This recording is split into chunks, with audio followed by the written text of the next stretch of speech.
So this story is not a shock, but it's pretty interesting. So rapper Lil Wayne is expected to be pardoned by Donald Trump this week. So remember recently, Lil Wayne was actually in trouble, federal charges. It was like a gun charge. He also apparently had some drugs on him as well. I think some coke is what it says. We can read this a little bit. But one thing I do gotta say is, and I know this is gonna cause a lot of controversy, man, but I really don't think that Lil Wayne is a good rapper.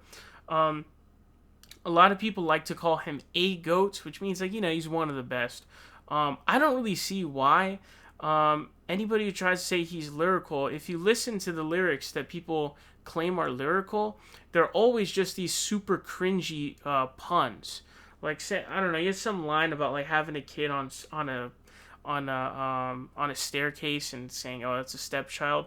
That's not lyricism. That's just cringy, cringe stuff that modern day Eminem does. Like post like 2012 Eminem does. So that's not good lyricism. It's just cringy, and he doesn't really have anything to talk about. The dude kind of just chugs lean. I don't know why people like Wayne so much. I know people like the '09 Wayne and the OG Wayne.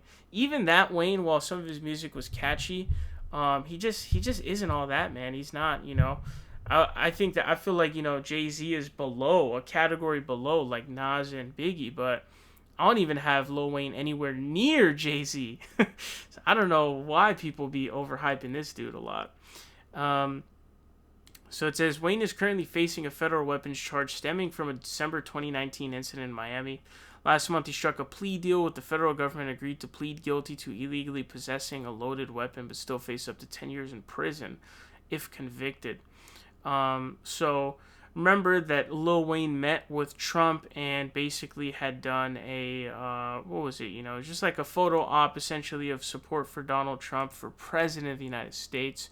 So, the question essentially becomes, did he do that because he already knew he had these charges? Did he know that, and is that why he pled guilty so that he could be pardoned by the president? I really don't know. But, Donald Trump is definitely, he can be a sort of, you scratch my back, I scratch yours. A lot of times he just straight up doesn't pay his debts. So that's kind of what makes this a little bit surprising. I think that everybody expected him to be pardoned, but I feel like actually seeing it happen will be still surprising because you're like, it's one of those stories where, you're hearing about it, but when it happens, you're still like, wow, okay, it actually happened. That's really interesting, right? So it's interesting to see. Also, it's worth noting that Donald Trump is expected to make up to 50 to 100 pardons and commutations.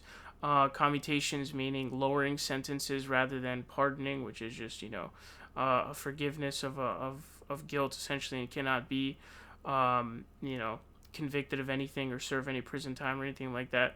So it's going to be interesting to see who he's pardoning. It doesn't look like he's going to be pardoning Ed Snowden, which is very unfortunate. I was very, very hopeful that Ed Snowden would be pardoned and would be able to come back to the States. But, I'm still going to hold out hope that Ed Snowden gets pardoned, but I don't know. And it doesn't look like Assange is going to get pardoned either, but, we're going to have to see here.